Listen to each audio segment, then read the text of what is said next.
Hello bachcho, the questions is from the following data delta H for the following reaction, right? Carbon plus half O2 is converting into CO2 and delta H is minus 110 kilojoule and C plus H2O is converting CO1 to H2 and del H is। तो देखो बच्चों यहाँ पे एक simple सा question में mistake है, ये वैल्यू आपको क्या कर लेना है, प्लस कर लेना, राइट? क्योंकि ये क्या एंडोथर्मिक है, तभी ये पॉसिबिलिटीज होगी। पूछा जा रहा है when one mole of, question क्या बोला गया, when the mole composition of the mixture of steam and oxygen on passing over coke at 1273 Kelvin, right? Keeping the temperature constant, temperature को क्या रखना है, कांस्टेंट।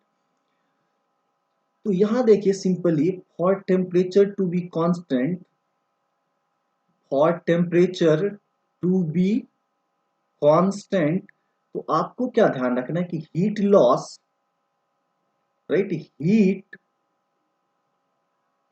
रिलीज बाय, देखिए दो reaction मान लेते हैं, इसको हम लोग वन मान लेते हैं, इसको टू मान लेते हैं, राइट?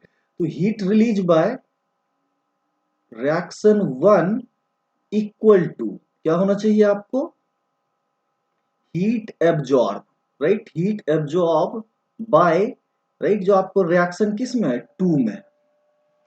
तो देखिए इसके नंबर ऑफ मोल्स हम लोग क्या मान लेते हैं, N1 मान लेते हैं, राइट? क्या मान लेते हैं, N1 इनटू, देखिए ऑक्सीजन और स्टीम मिक्सचर किसका दिखना, ऑक्सीजन यहाँ पे हाफ है ना, तो वन मोल करने के लिए इसको क्या करना होगा, टू से मल्टीप्लाई करना होगा। और यहाँ से हीट कितनी निकल रही है, 110 की, कितनी निकल रही है, 110 की। यही वैल्यू क्या होगा, मान लीजिए यहाँ पे नंबर ऑफ मोल्स N2 है और यहाँ तो वाटर वन ही है, तो इसको बैलेंस करने के लिए हमें कुछ करना नहीं होगा, इनटू क्या हो जाएगा, 132, राइट? तो यहां से जब हम लोग क्या निकालेंगे, N1 बाई N2 का वैल्यू, तो N1 कितना है, तो 1, राइट? तो N1 है, तो क्या करेंगे, ये वाला वैल्यू उधर भेज देंगे, तो दैट इज योर 132 और डिवाइडेड बाई कितना हो जाएगा, 220, कितना आ जाएगा, 220। तो इसी वैल्यू को हम लोग क्या लिख सकते हैं, तो दैट इज योर 0.6, ये वैल्यू कितना निकल के आ जाएगा आपका, तो that is your 0.6।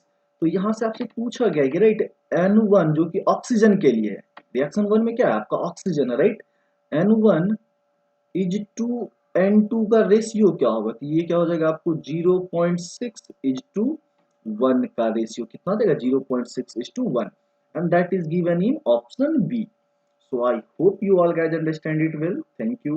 Stay tuned.